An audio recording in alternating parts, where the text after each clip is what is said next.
All right, now we have to proceed. Now we know these tags are coming in this chart for our maximum, minimum, average query and the speed. Now let's say we want to move this value in our database as well. We want to save it in our MySQL database. So how we can do that? In that case, we know the tags are coming here, and we know there is a script in this meter. When the value changes, it will write the speed in our MySQL. Now, let's say with respect to speed, we also want to move maximum, minimum, and average. So we know the speed is being moved in the database. We want to move all these three speeds as well. So we need 4 speeds. So what we do is first we need to change our table. So if you see our table here, this conveyor table, if I go to alter, I have made 3 more columns: maximum, minimum, and average. Okay, so we have 3 more columns here. So in this table, now if you see this table, it looks like this: maximum, speed, maximum, minimum, and average. Okay, so now we need to move values in these values. So right now you say it's null, so let's remove all the values from here. So I will write delete from system conveyor. Okay, now we have nothing. Select. So we have an empty table with timestamp, speed, maximum speed, minimum speed, and average speed. So this is our table. This is our empty table. Okay. Now what we need to do is we will open this script for this meter, and this is our last script. Now I have found the ways to read the tag, system tag. So I was reading the manual and I found out you have to write system.tag.read and then your tag. So this time, before I was using the element which was this one, meter. Now I'm reading the tag directly. So this is like system.tag.read, and this is the address of the tag, which is coming from here, the speed, and then dot value. Okay, now we have more things to add. So first of all, let's write the column. So it was speed, and let's see again, max, minimum, and average speed. So we will write the column. So this will be maximum speed, minimum speed, average speed. So 3 speeds we have here, and now we need the values. Now I can change this as well to make it more relevant. Timestamp, this is our normal speed. Now we need minimum speed, maximum speed, and average speed. So minimum speed, we need to know the tag. So I will just take the tag first. Tags, Siemens, conveyor, minimum speed. Similarly, tag, Siemens, conveyor, maximum speed, and for the average as well. So we have all the 3 tags. Now we will write the syntax here. Copy, paste, make an open bracket, these inverted comma, and here inverted commas, and then write dot value. That's it. So same here, Control V, open bracket, inverted commas, and closing it, dot value, and same as here.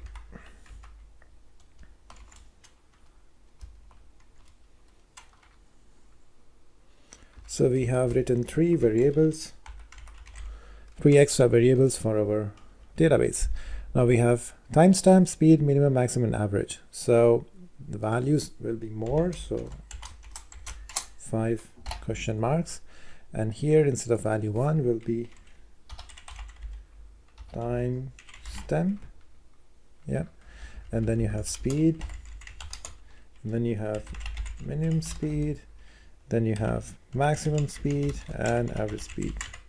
So that's your query. Now we have all the 5 values, and this will be inserted in the table in the sequence. So that's it. Apply and OK. Now let's go online, and now let's change the speed. So this is my speed, and I change it to 35 or 16. Now let's see our database, what our database says. So we have no minimum speed. Why there is no minimum speed? Let me see. Minimum speed is 1371, and is it taking the value? Yep. It is not writing the value.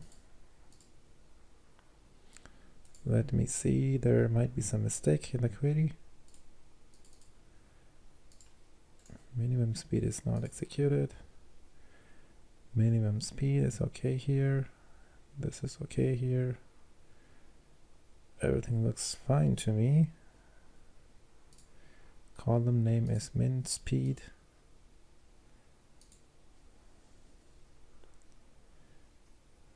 Minimum speed is fine. This is fine. Okay, let's try again. So I will delete.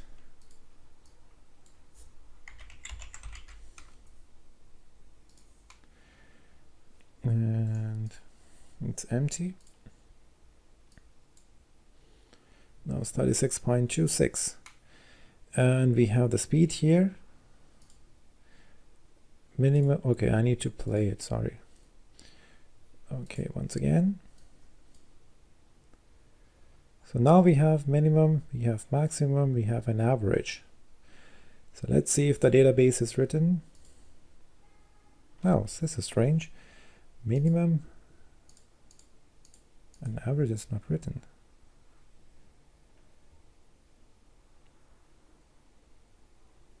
Speed is written, maximum and average is not coming.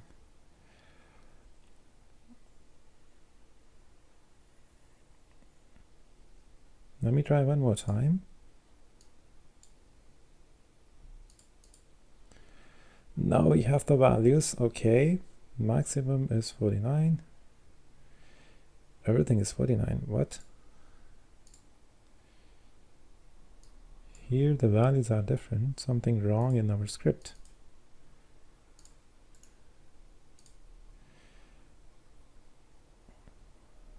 Minimum, maximum, average.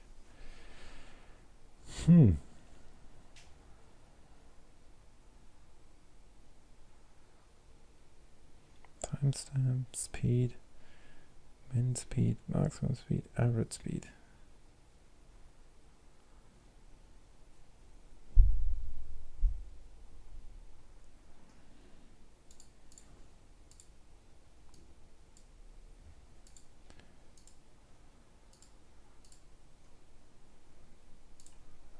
Run this first.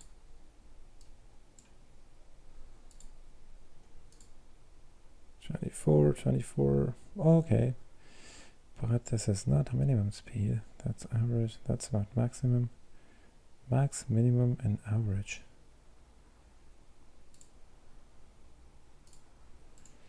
Scripting. Oh, I'm sorry. This is maximum. Third column is maximum. I have wrote a minimum here. So maximum and minimum. And then comes the average. Okay, maybe let's try one more time. I will delete everything.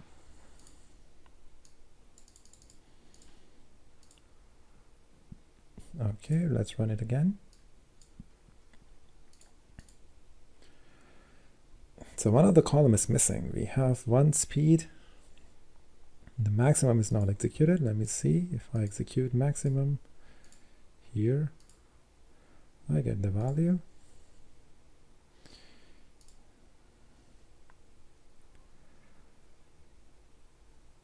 Okay, this may be just for the first time because these are executing after this is executed. So now 63.8.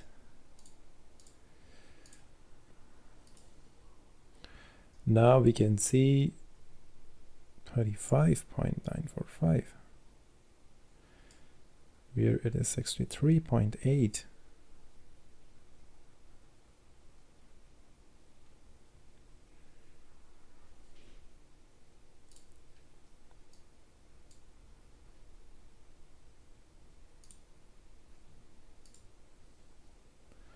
Now we have 63, 35, and 45. Okay, now it's okay. Maybe some initially, because if we don't have values initially, we have just this same value as the speed which is coming here, and because this is executing immediately and this is executing at 1 second time rate, so once you have some database already in your values, then maybe it's okay. Or maybe you can reduce its execution rate to maybe low. Okay, you can make it 1 millisecond. That is also possible. So if I make it 1 millisecond, then it will be more accurate. I hope so. So let's change the speed now. So I will go here, change the speed. So now we have speed 16. Is it 16? Is it 16? And the speed minimum should be 16 in the next execution. So now it goes here 32, and now the script is executed. So you will see minimum is now 16 as well. So this is one way you can record the values in our database. And if you find this, we can try this one more time. Let me delete everything and select everything. Let me delete this one as well. Okay, the only problem which you are facing is because these scripts are executing a bit slower than this one, because when it changes immediately, this script is executed and it finds the maximum, minimum, and the average, but then there are no values here. You know, that's the problem. So let's try one more time. If I do it here, 42. Oh, this is only first speed. You can see it's 59, and it's the same speed here which is coming. But on the database, I'm not pretty sure if it is written. Okay, now we have these values because I reduce its time. So this is the only first speed, 59. So that's why it's coming in maximum, minimum, and average. Now let me change this to this one. So now the current speed is 27.29, which could also be my minimum. So you can see that minimum is 27, and this is the current speed, and that's the maximum speed, and that's the average speed. Okay. So this is how you can find the values of minimum, maximum, average, whatever you want to find out. Okay, so these are the different values we are coming. So we have an average value. So this is how you can populate a table here. Now if you want to show this table, in your screen, how you can do that? It's very easy actually. This we have seen before as well. So what I will do is I will check these here and this one a little bit down to make some space. So I will take a normal table, and if I check its data, I will select the DB browse, convert speed, and press OK. So we have the speed here. All the table it's populated here. Now let's see one more time. I go online. Also I need to check one thing, the polling rate, absolute. So let's say every 1 second it will check the data from our database. So now I don't have to open the database. I will just open my factory IO and I will change the speed a little bit. And you see the values are populated here. Okay. More values. So that's how you can populate your table, and I'm pretty sure if you have more values than the space available, you will find a scroll bar, which is an automatic. So you have the scroll bar here, and you can see the speed which is coming here. And the good thing is it will only generate when there is a change in the speed, because this is programmed in the script in this meter, property change. So with the change in property, we have what we have done. We have, first of all, we are moving the value from our PLC data. From the PLC speed, we are moving the value in our database, and in the database we have put the tables, and then we have run the scripts here using these minimum, maximum query tags to find the maximum, minimum, and average from the speed information. So we found that, and then we display back into the table in the database. So there could be multiple approaches to do that, but this is one way how you can save your data, your PLC data, in your database, and you can also show it on your screen. And this database has the quite flexibility to communicate with various different technologies. For example, if you have a lab view, you can show the values there. And using Microsoft Visual C++, you can create your own HTML pages with this information. You can show that in your local server, in your website. So there is a quite flexibility with MySQL. That's why this course is very important, that how you store the data in your database, because once you have the database, you have flexibility to control it, to operate it to different parts of the world. That is quite possible. So this was an example about how to store the value in the database. Now in the similar way, we will find the time travel of the box, and we will store this value also in the form of bars, and we can also store that in our database as well, and we can also show it in a table. So we can also do that. So let's see what we have in the next video. Thank you.